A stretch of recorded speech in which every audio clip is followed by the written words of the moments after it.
ఎవరైతే చిన్నారి Gnaneshwari missing case 37 రోజులకు చేరింది. అయితే 37 రోజులు చేరినా సరే గానీ ఎక్కడ ఎటువంటి పాప ఆచూకీ అయితే దొరకనటువంటి పరిస్థితి అయితే ఇక్కడ నెలకొంది. అయితే ఈరోజు ప్రత్యేకించి తునికి సంబంధించిన శివాలయం అయితే ఇక్కడ శివాలయం దగ్గర ఆరుద్ర నక్షత్రం పాపది ఆరుద్ర నక్షత్రం కావడంతో కుటుంబ సమేతంగా వచ్చి ఇక్కడ పూజలు చేపిస్తూ అంటే ఈ పరిస్థితిలోనైనా పాప దొరికే అవకాశం ఉందా అని కూడా ఇక్కడికి వచ్చి ప్రత్యేకంగా గణేష్ భవాని అయితే పూజలు అయితే జరిపించారు. అయితే ఇక్కడ ఈ శివాలయానికి సంబంధించి పంతులు గారు మనతో ఉన్నారు. ఆయనతో మాట్లాడే ప్రయత్నం చేద్దాం. చూద్దాం ఒకసారి పంతులు గారు ఏం చెప్తారో చూద్దాం. అయితే ఈ రోజుకి 37 రోజులు కావస్తున్నా సరే కానీ ఎక్కడ ఎలాంటి ఆనవాళ్ళు కానీ ఆచూకీ కానీ దొరకనటువంటి పరిస్థితి అయితే మనకైతే ఇక్కడ నెలకొంది. అయితే అన్ని విధాల పోలీస్ బలగాలు కానివ్వండి, ఎన్డీఆర్ఎఫ్ బలగాలు కానివ్వండి, ఏదైతే ప్రత్యేకించి డ్రోన్ల సాయంతో కూడా ఎక్కడ వెతికినప్పటికీ ఎక్కడ ఆనవాళ్ళు అయితే కనిపించినటువంటి పరిస్థితి అయితే ఇక్కడ నెలకొంది. అయితే దీనికి సంబంధించి మనకి ఈ తునికి సంబంధించి ఈ పూజారి గారు అయితే మనతో ఉన్నారు. ఒకసారి ఆయనతో కూడా మాట్లాడే ప్రయత్నం చేద్దాం. ఆరుద్ర నక్షత్రం కావడంతో ఇప్పటి వరకు వెతికినటువంటి 37 రోజులు అయినా ఇప్పటికీ ఎలాంటి ఆచూకీ అయితే దొరకలేదు. మీరేం చెప్పదలుచుకున్నారు పూజారి గారు? ఏదైనా ఈ విషయం చాలా బాధ పడవలసిన విషయం, కానీ నెలలు అయిపోయినప్పటికీ కూడా కనీసం ఎక్కడ ఎంత ప్రయత్నించినా గవర్నమెంట్ చాలా గట్టిగా ప్రయత్నం చేస్తుంది పాపం. అలాగే ట్రస్టుల వాళ్ళు అందరూ సహకారం చేస్తున్నారు. అయినప్పటికీ ఈ వాళ్ళ గురించి వాళ్ళ ఆరుద్ర నక్షత్రం ఈశ్వరుడు యొక్క మహాపర్వదినం, చతుర్దశి, ఆరుద్ర, సోమవారం అన్నీ కలిసి రావు ఎప్పుడు కూడా, ఏదో ఒకటి వస్తే ఒకటి రాదు.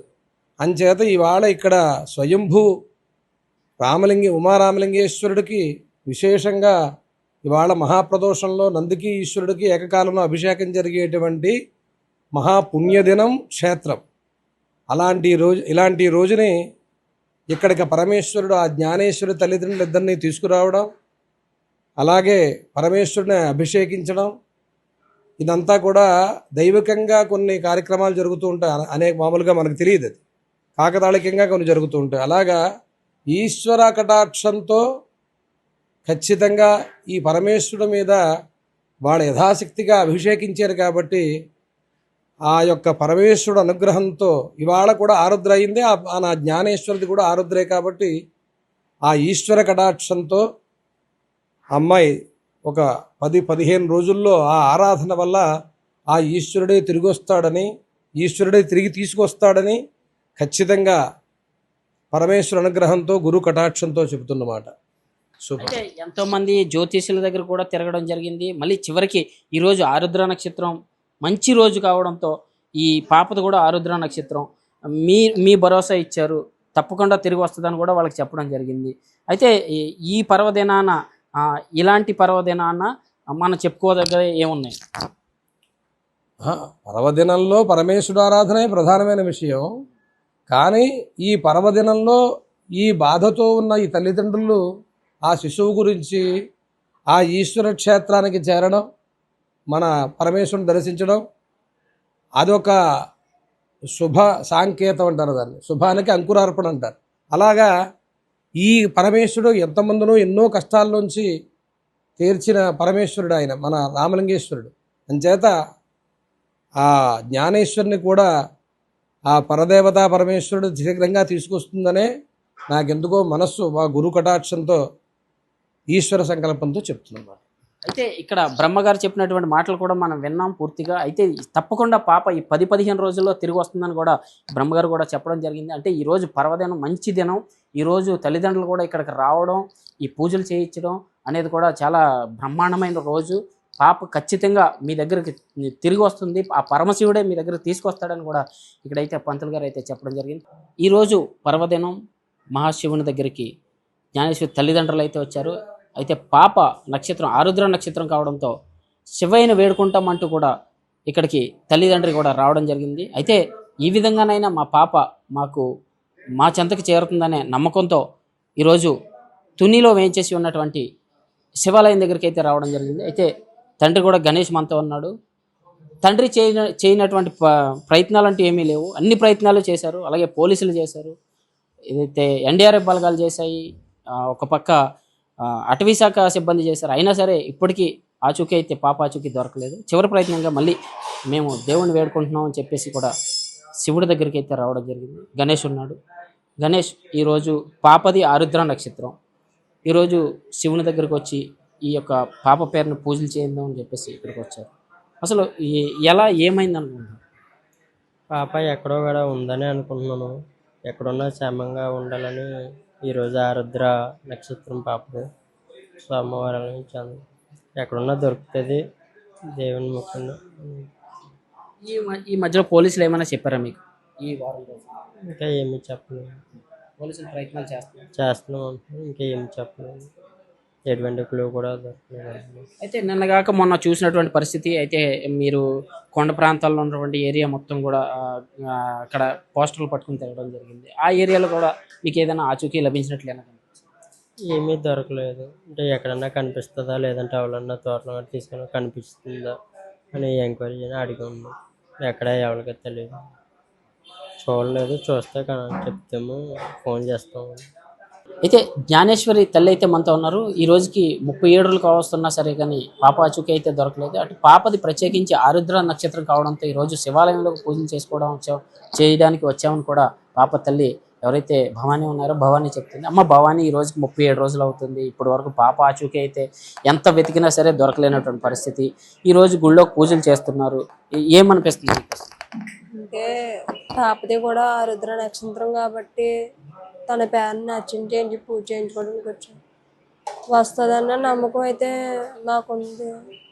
ఈరోజు కాకపోతే రేపైనా మా దగ్గరికి వస్తా అది అన్న నమ్మకం, ఆశ అయితే ఉంది. అసలు ఎక్కడెక్కడ ఈ మధ్యలో గణేష్ కూడా తిరగడం జరిగింది. కొండల్లో తిరిగాడు, ఏ ఏరియాలో తిరిగాడు, అసలు ఎలా? మా అక్కడ ఎక్కడని ఏం కదండి, మాకు తనకి ఎంతైతే ఏరియా తెలుసో కొండలన్న పైన కొన్ని షెడ్లు, ఆవుల షెడ్లు అలాంటివి కొండల ఏరియాలోని తిరిగాడు సార్. మా చుట్టుపక్కల ఏరియా తనకి ఎన్ని ప్లేసులు అవుతున్నాయో అన్ని ప్లేసుల్లోనే తిరిగాడు. కాకపోతే ఆ చిక్కి దొరకలేదు. పూజారులు చెప్పే ప్రకారం అయితే మీ ఉన్న ఒక 40 కిలోమీటర్స్ లోపు ఈ సరౌండింగ్లోనే ఉంది అని ఏ పూజారి దగ్గరికి వెళ్ళినా లేదంటే ఏ దేవుడి దగ్గర అదే చెప్తున్నారు. పూజారులు జ్యోతిష్యం చెప్పే వాళ్ళ దగ్గరికి వెళ్ళినా సరే 40 కిలోమీటర్ల లోపలనే ఉంది పాప. కుటుంబ సభ్యులు ఈరోజు ఇక్కడికి వచ్చి పూజారి ఏమన్నారు? వస్తుందమ్మా పాప వచ్చేస్తుంది. అయితే ఈరోజు ఏదైతే ఈ యొక్క తుని శివాలయం ఉందో శివాలయం దగ్గరికి రావడం జరిగింది. ప్రత్యేకంగా పూజలు కూడా చేయించారు. పాపది ఆరుద్ర నక్షత్రం కావడంతో పాప ఖచ్చితంగా మీకు రోజుల్లోనే తిరిగి వస్తుందని కూడా ఆ పూజారి అయితే చెప్పడం జరిగింది. అయితే పాప తల్లిదండ్రులు అయితే మాకు నమ్మకం ఉంది, పాప వస్తుందని కూడా మాకు నమ్మకం కలుగుతుందని కూడా చెప్తున్నారు. అయితే వేచి చూద్దాం ఎంతవరకు ఉంటుంది అనేది కూడా. ఈ యొక్క జ్ఞానేశ్వరి పాప రావాలని కూడా అందరూ పూజలు అయితే నిర్వహిస్తున్నారు. ఎవరైతే జ్ఞానేశ్వరి తాతయ్య ఉన్నారో అయితే జ్ఞానేశ్వరి తాతయ్య కూడా ఇక్కడ పోస్టర్లు అతికించడానికి కూడా ఈ ఏరియా మొత్తం కూడా గాలించినటువంటి గణేష్తో తిరిగినటువంటి పరిస్థితులు అయితే ఉన్నాయి. ఒకసారి జ్ఞానేశ్వరి తాతయ్య ఉన్నారు. ఈరోజు ప్రత్యేకించి పూజలు చేయించడానికి కూడా జ్ఞానేశ్వరి తాతయ్య కూడా ఇక్కడికి రావడం జరిగింది. అయితే కుటుంబ సమేతంగా మొత్తం అందరూ కూడా ఇక్కడికి రావడం జరిగింది. ఒకసారి కోటేశ్వరరావు అన్నాడు, కోటేశ్వరరావు అడిగి తెలుసుకుందాం. కోటేశ్వరరావు, అసలు ఇన్ని రోజులైనా కూడా పాప ఆచూకీ అయితే దొరకలేదు. ఈ రోజుకి 37 రోజులు కావస్తుంది. ప్రత్యేకించి ఈరోజు పాపది ఆరుద్ర నక్షత్రం పూజలు చేయించడానికి వచ్చారు. ఏమనుకుంటున్నారు మీరు? ఈరోజు కానీ పాప మా దగ్గర ఉంటే ఆ పాపనే తీసుకొచ్చి పూజ చేయించాలి, అభిషేకం చేయించాలి. పాప లేని ఆ నక్షత్రం కాబట్టి రోజైతే చాలా బాధాకరంగా ఉన్నది. ఎందుకంటే పాపే కానీ ఉండిలా ఉంటే పాపనే తీసుకొచ్చి అభిషేకం చేద్దాం అన్న మనసులో ఆ తల్లి మా భవాని మా అల్లుడు అనుకునేవారు. రాత్రి నుంచి అదే మాట్లాడుకున్నాం మేము కూడాను. నిన్న వేరే జ్యోతిష్యుడి దగ్గరికి కూడా వెళ్తే పాప అయితే బతికే ఉంది, ఖచ్చితంగా వస్తుంది. పాప నక్షత్రం కూడా మంచిది. మీరు ఎక్కడికి వెళ్ళినా సరే పాప అయితే బ్రతికే ఉంది, ప్రాణాలతో ఉన్నది, మీరు ఏం భయపడవసరం లేదు అలా అని చెప్పేసి అని ఒక స్వామీజీ గారు చెప్పారు. అయితే ఏమనుకుంటారు? అయితే గణేష్తో పాటు కూడా నువ్వు కూడా తిరగడం జరిగింది. మొత్తం కొండలు ప్రాంతాలు ఈ గుట్టలు ఇవన్నీ కూడా తిరిగారు. మీకు ఎక్కడన్నా ఏదైనా ఆనవాళ్ళుగా నేను కనిపించింది? తిరగడం అయితే కొండల్లోని, తొప్పల్లోని, డొంకల్లోని, ఎక్కడెక్కడ షెడ్లు ఉన్నాయో, ఎక్కడెక్కడ ఫోన్ సౌకర్యం లేదో అటువంటి ప్లేసుల్లో అన్నీ తిరిగాము. ఎక్కడ మాకైతే ఆచూకీ దొరకలేదు. ఆచూకీ దొరికేసరికి ఏం చేయాలో అర్థం కావట్లేదు. ఎంత తిరిగినా సరే మాకు ఆచూకీ దొరకట్లేదు. అదొకటి ఎక్కడికైనా సరే వెళ్తే ఏ పూజారైనా చెప్తాడేమో, ఏ స్వామీజీ అయినా చెప్తాడేమో అని మాకు ఎక్కడ వీలుంటే అక్కడికి వెళ్ళి మా ప్రయత్నం మేము చేస్తున్నాం. డిపార్ట్మెంట్ కష్టపడ్డది, అలాగని ఎస్టీఆర్ఎఫ్ కష్టపడ్డారు, అలాగే మేము మీడియా వాళ్ళు కూడా కష్టపడ్డారు. అందరూ కష్టపడినా సరే పాప ఆచూకీ అయితే దొరకలేదు. ఇప్పుడు మా ప్రయత్నం కూడా మేము చేస్తున్నాం. ఆ భగవంతుడి దయ ఏదైనా సరే, ఆ శివయ్య దయ వల్ల మా ఇంటికి వస్తుందని పాప మనస్ఫూర్తిగా దేవుని కోరుకుంటున్నాం. అయితే రీసెంట్గా కారు గురించి కూడా ఒక చిన్న ఇష్యూ ఒకటి జరిగింది. అంటే కారు నిన్ను గుద్దడం మళ్ళీ అది ఇది అని చెప్పేసి ఆ కార్కి దీనికి సంబంధం ఉందని కూడా చెప్పడం జరిగింది. దానికి నువ్వు వాళ్ళు ఏదో ఉద్దేశం వెళ్ళిపోయారు, నేనైతే పొరపాటు పడ్డాను. అదే కారు అనుకోను పొరపాటు పడ్డాను. ఆ కారు అయితే కాదు. అది ఆడి యాక్షన్ నార్మల్గా యాక్షన్ చేసి వెళ్ళిపోయాడు. వెళ్ళిపోతే నేను ఈ సీసీటీవీలో చూసిన ఫోటో అదే ఒకటే అనుకొని నేను కంగారులో దెబ్బ తగిలిన దారి మీద అలా చెప్పాను అన్నమాట. తర్వాత పోలీసులు చెక్ చేశారా దాన్ని? చెక్ చేశారా లేదనేది నేను చూడలేదండి. తర్వాత ఆ సీసీటీవీలో ఫోటో కార్ అయితే కాదు అలాగని చెప్పారు. ఓకే. అయితే దీనికి సంబంధించి అయితే కారు కూడా దీనికి సంబంధించి కారుకి గుద్దింది కూడా గుద్దడం వాస్తవమే, కానీ కారు అయితే అది కాదు, నేనే కొంచెం తప్పుగా మాట్లాడి నాకు అర్థం కాలేదు గుద్దిన సమయంలో అని చెప్పేసి కూడా చెప్పడం జరిగింది. పాప ఎట్టి పరిస్థితుల్లోనే పాప తిరిగి వస్తుందనే నమ్మకం అయితే మాకు ఉంది. ఇక్కడ పూజారులే కాదు, జ్యోతిష్లే కాదు చెప్పడం జరిగిందని కూడా ఇక్కడ మనకి మీడియాతో అయితే చెప్పడం జరిగింది.